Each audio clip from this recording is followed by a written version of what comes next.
How you doing? Anthony Ferraro here of Create Sci-Fi. This week we're going to do another prop build. It's kind of a slash prop costume build, and I'm excited because this is one of my favorite things to build. It's a sci-fi trooper helm. And this was a lot of fun to make. Now, over the years I've kind of developed a style of building sci-fi troopers. It's basically a mashup of paintball, motocross, and some things that I find at an Army-Navy store. And then with some greeblies, usually that I get from the dollar store or stuff that I have from other builds. Now this was a really fun build. It's very simple. I use some car floor mats here, which is a great material to use on a budget. So I'm excited to share this with you. So let's get right to it. So as always, first thing I do is take in all the parts that I have, and now I'm just gonna mess around and see how things fit. The main piece is this paintball mask that I got from the Army Navy, and I'm just going to test fit some pieces. I had this jet from the dollar store. I like those wings, and now I'm just going to tooth everything up. I'm gonna lightly sand the pieces so that they better accept glue and paint. And now with my Dremel tool, I'm just gonna make an insert for the tab that's already on this wing, and that's just gonna help everything to fit together better. And I test fit those, and already this is starting to look like a prop. In sci-fi building, the greeblies are key.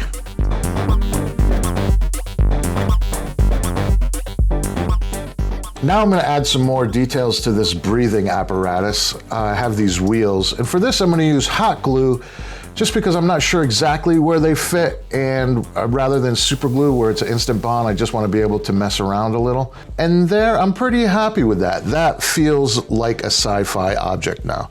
So now moving on to the helmet, I'm just going to tooth it up, sand it down. This is just a skateboard helmet I got for $7. And I'm also going to be adding these two wings and this engine piece, so I tooth those up.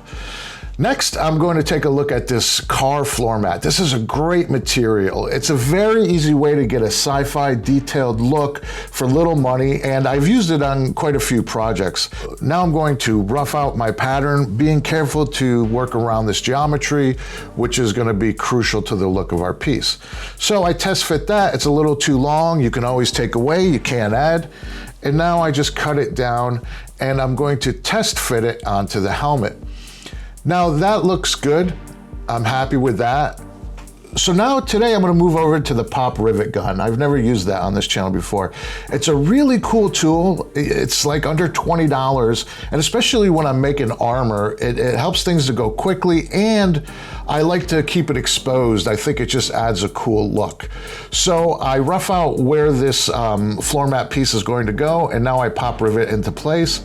And not only is that secure and an easy way to attach that, I think it just adds a lot of value. And now the piece is starting to talk to me, and I see that this is where I'm going to add these wings. And these I really like. You know, they look like Viking horns. And they also, to me, make this more of now a dark character. Okay, so I test fit everything together. I'm happy with that. I'm not gonna add any more greeblies. So now we're gonna hit it with a base coat. Because there's a lot of rubber, I'm going to do a first coat with Plastidip that adheres to the rubber. And now that I have my black primer coat, I'm going to hit it with this dark cherry car color. I'm not sure what car manufacturer makes this, but when I make armor, I always like to use these car colors. There's just something about them that's just a little different. I don't know if it's literally different or it's just in my imagination, but I always use these car colors. All right, so now I'm making a stencil because I'm gonna want some graphics on this helmet. These I just make up. I just use some blue painter tape. You can use real numbers. I like to just make up alien fonts. That way it's left to your imagination. And, you know, I've done these quite a few times, so this is my air quote style. If you hit this with a clear coat, it really helps when you paint in the stencil to prevent it from bleeding.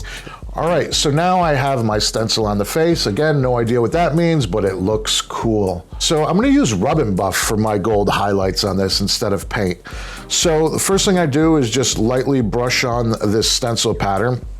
And again, I hit it with a clear coat, so that way it's not gonna bleed under, and that looks great. And now, like I usually do, I'm just eyeballing this. I have a little bit of gold on my finger, and I'm just spinning around the helmet, and where I just feel that it calls out to my eye that could use some gold highlights to make it pop, I just put them in there. There's really no science to it. And as I do, I give it one last look over, and I'm happy. Now we'll move on to the weathering. We're going to make it look like a real object. I use a little bit of black and a little bit of brown. For this, I'll go heavy on the black, and I just water this down and slosh it all over the place, get it in the cracks and crevices. And again, there's really no method to this for me. I just get messy, and I find that, arbitrarily having to deal with blotches and places I went too heavy is what really gives it an organic character. And now I just pat off all the wetness with a paper towel. And again, in here, I used to think, now I just slop it on. And what it is I end up with happy accidents. Some people might think, great idea. Some people might cringe, but that's how I do it. So now I'm just wiping this off, and I'm seeing that a real object is starting to emerge. And again, broken record, I just give it a once over before I say to myself, final answer. And that looks pretty good. I have to say, I just love that dirty, muted look. It really makes things come alive. And the final little touch on this is I have the lens that I'm gonna paint gold. When I get these paintball masks, I really like these mesh ones, so that way you can make the visor any color you want. And here's the finished piece. A few different angles, and I'd call that done. I really am happy with the way that turned out. That looks really cool. I think I'll even go ahead and make the whole suit of armor for this. And like I said, these car mats are a really great way to add a little bit of production value for little money. Well, all right. As always, I hope you found this video useful. Please like, share, subscribe, leave a comment. I love to read the comments, and be sure to sign up for the email newsletter. And remember, we are here to make sci-fi. Now, puny human, complete building my armor.